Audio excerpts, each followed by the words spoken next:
I really believed I was done grieving him. For months, every morning used to start with that heavy ache, like someone pressing a fist inside my chest and twisting, but slowly, almost quietly, that ache began to fade.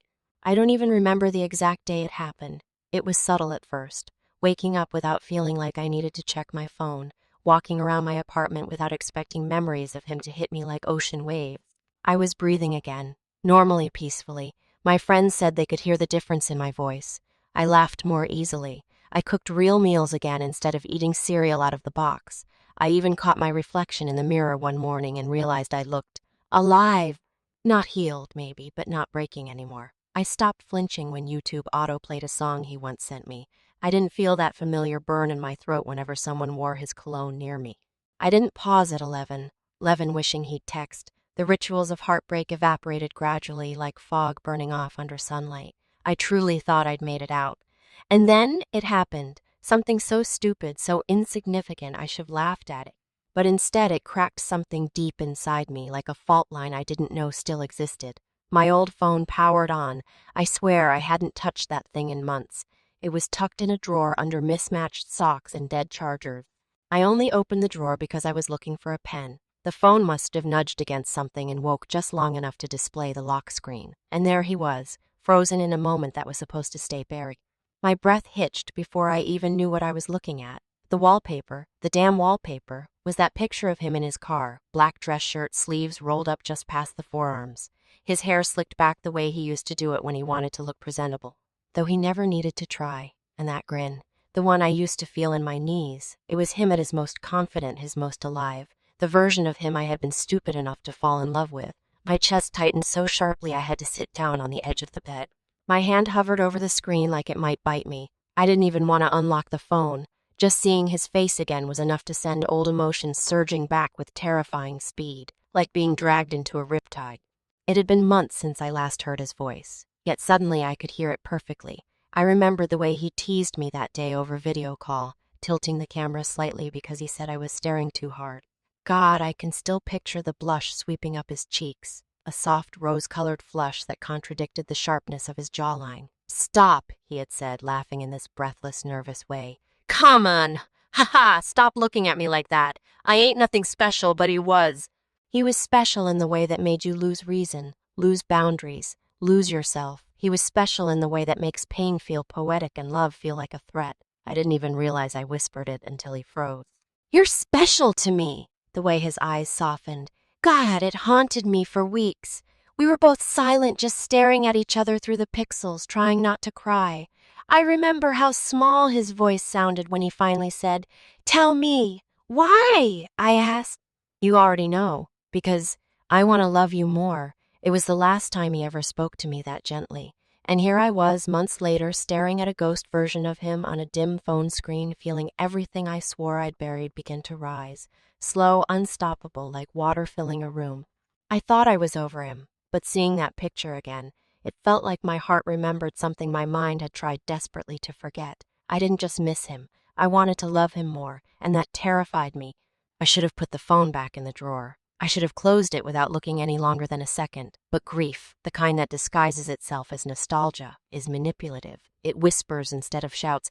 It makes you feel like opening old wounds will somehow soothe the hurt. So instead of walking away, I unlocked the phone. My fingers hesitated, trembling slightly, as if they already knew I was doing something dangerous. The screen lit up, revealing the last notifications I ever received from him. Old timestamps, unanswered messages, missed calls. It was like touching a bruise I didn't know was still tender. His name at the top of the screen felt like a punch straight to the rib. I clicked on our chat. The typing bubble never appeared again after that last night. The silence that came afterward had been so suffocating that I swore I'd never reread our conversation again. But now, staring at those final words, I felt something heavy and warm settle in my throat. I scrolled, and there it was. The last voice message he ever sent me. My thumb hovered over it for what felt like hours. I remembered when I first received it, how I listened to it lying on my side in the dark, hand pressed to my pillow, feeling his voice echo through me.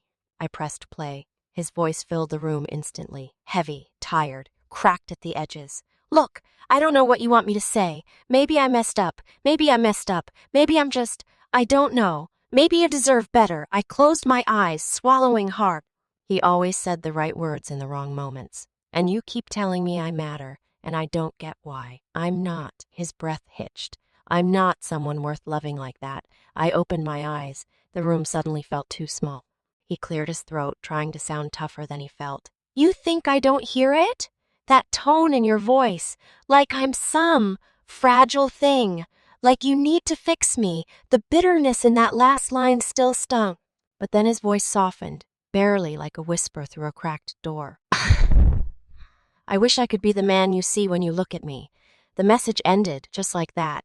A cliffhanger, a goodbye disguised as insecurity. For a while I just sat there motionless, letting the silence wrap itself around me like a blanket soaked in cold water. My heart thudded unevenly, as if trying to keep rhythm with a memory. I scrolled further up, dangerously, stupidly. And that's when I stumbled across the folder, saved, a collection of screenshots, photos, and little things I once sent him. My drawings, my selfies, my random texts, even the picture I hated of myself, hair messy, half asleep, bundled in a hoodie. He had saved them all. A slow ache pressed against my ribs.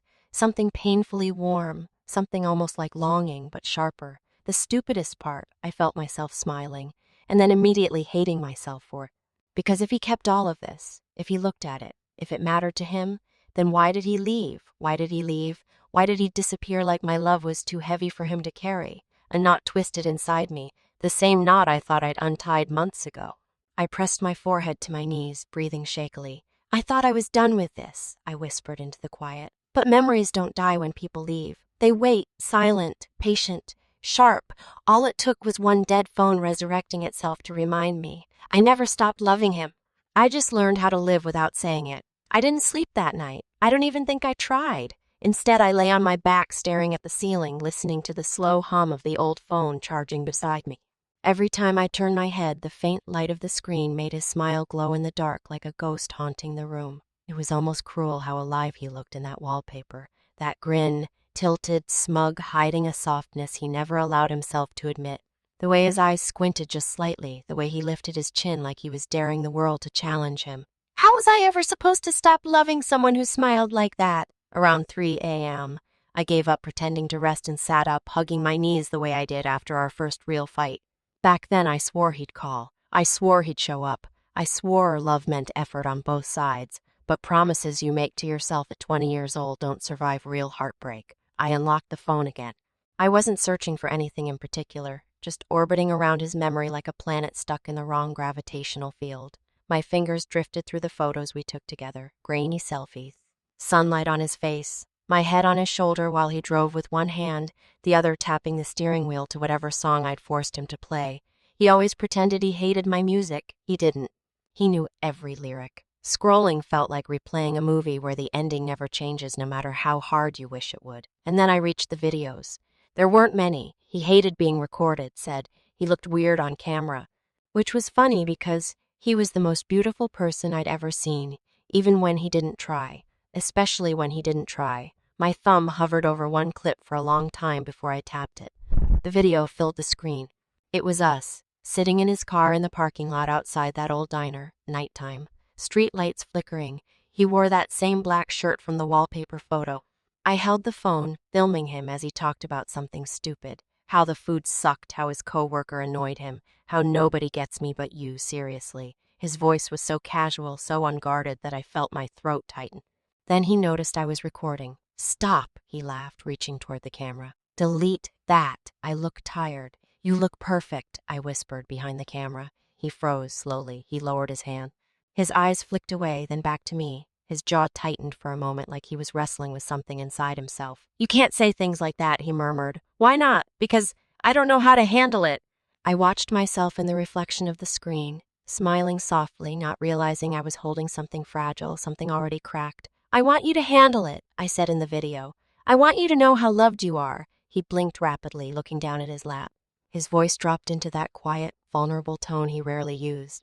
I don't want to hurt you. You're not, he inhaled, exhaled, shook his head slightly. I will, he whispered. The video ended abruptly as if the memory itself couldn't bear to show what came next. I stared at the blank screen, heart aching with a familiar heaviness. He had warned me. He had told me in his own way that he didn't know how to stay, that he didn't know how to accept love without breaking it open. And I thought love could fix him. I thought I was strong enough to hold everything he was afraid of, but love doesn't heal someone who believes they're unworthy of it. It just teaches you how deeply a person can drown in their own self-hate. A tear slipped down my cheek before I even felt it forming. I wasn't crying for the breakup. I wasn't crying for him leaving. I was crying for him leaving. I was crying because, in that moment, I finally understood. He didn't walk away from me. He walked away from the version of himself he couldn't face, and I loved him too much to hate him for it. Part 4. The echo that never stops answering. The next morning, I woke with that sharp, nauseating ache behind my ribs, the kind you get when you've been crying in your sleep without knowing it. My pillow was damp, my throat hurt, and the old phone lay between the sheets like a small, cursed relic I'd accidentally resurrected. I stared at it for a long moment before touching it again, half hoping it would die like it should have months ago. It didn't. The battery icon pulsed softly, alive and patient, as if it knew I wasn't done yet. I wasn't. I wish I could say I spent the day doing something productive, showering, cleaning, distracting myself, but instead I just sat on the edge of my bed with the phone in my hands, replaying everything I had buried. Memories have a cruel way of returning, not in chronological order, not gently, but in jagged flashes that cut you without warning. Suddenly I was back in his passenger seat, the heater blasting because he knew I always got cold. His hand rested on the center console so close to mine that our pinkies brushed when the car hit a bump. At the time, I convinced myself it was accidental. Now I know nothing between us ever was. Then another memory hit, a heavier one. We had fought earlier that week, something stupid, something that wouldn't have mattered if either of us had known how to speak honestly. I was sitting on the curb outside his apartment, hugging my knees, waiting for him to calm down.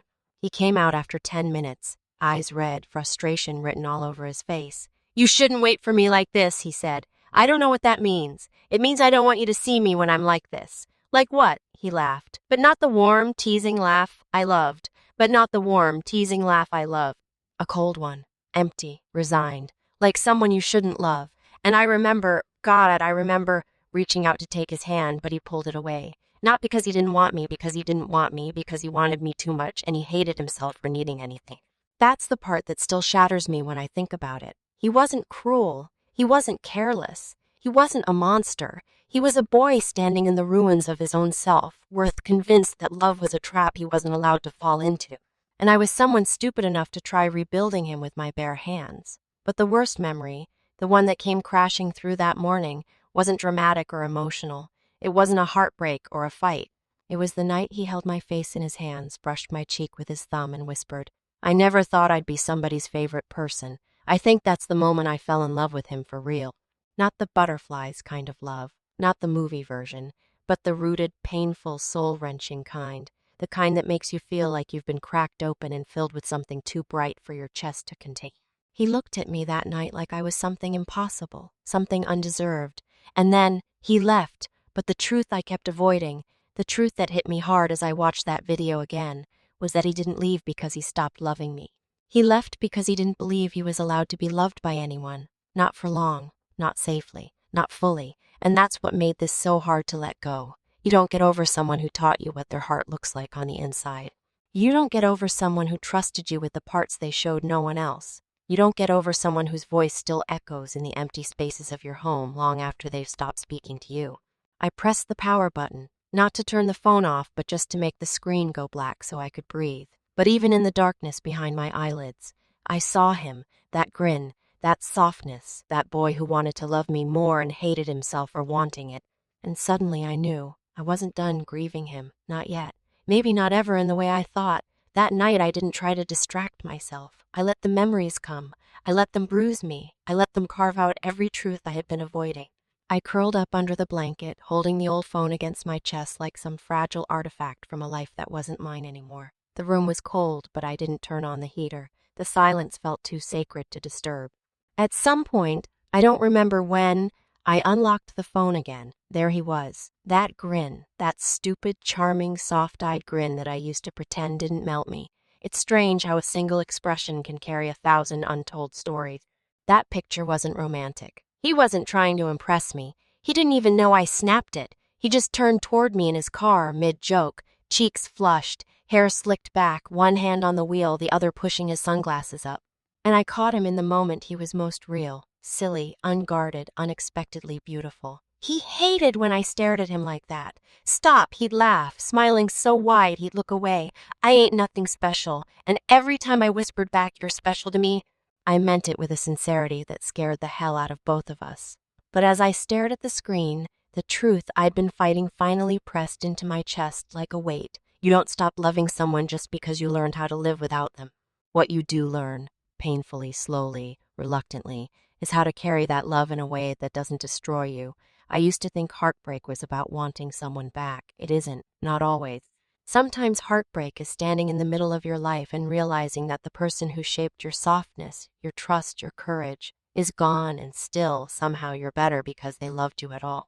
Sometimes heartbreak is understanding that love was never the problem. Timing was, fear was, wounds deeper than either of you could heal alone were. I pressed 2 fingers to the screen, right where his cheek was, and whispered what I had been avoiding for months. "I miss you." It wasn't a plea. It wasn't a hope. It wasn't even a wish for him to come back. It was just the truth, a truth that didn't demand anything in return. And for the first time, I felt something shift inside me, not healing, not closure, but acceptance. The kind that finally lets you breathe without feeling like you're swallowing broken glass. Because the truth, the one I never wanted to face, is that he was never mine to keep. He was a chapter, a powerful one, a tender one, a chapter that taught me how deeply I could feel, how much I could give, and how terrifying love can be when it's real.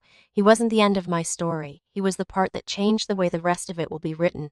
I powered off the phone, not to forget him, but because I no longer needed the ghost of him to remind me what we had. I remember placing it gently inside the drawer, not like something painful I needed to hide, but like something precious I was finally strong enough to put away. And when I crawled into bed afterward, I did something I hadn't done since he left. I breathed easily. For a few seconds, the world felt light. I knew tomorrow I might miss him again. I knew tomorrow I might miss him again. I knew grief doesn't fade in a straight line. I knew the ache might return when I least expect it. But I also knew, finally, quietly, deeply, that missing him didn't mean I was broken. It meant that I had loved someone with my whole heart, and that's not something to regret. It's something to live with and carry and grow from. I don't know if I'll ever hear his voice again. I don't know if I'll ever see that grin in person, but I do know this: I loved him more than he ever believed he deserved. And now, finally, I'm learning to love myself enough to let that be the end of the story. Not a tragedy, not a failure, just a beautiful, unfinished thing I can walk away from without closing my heart.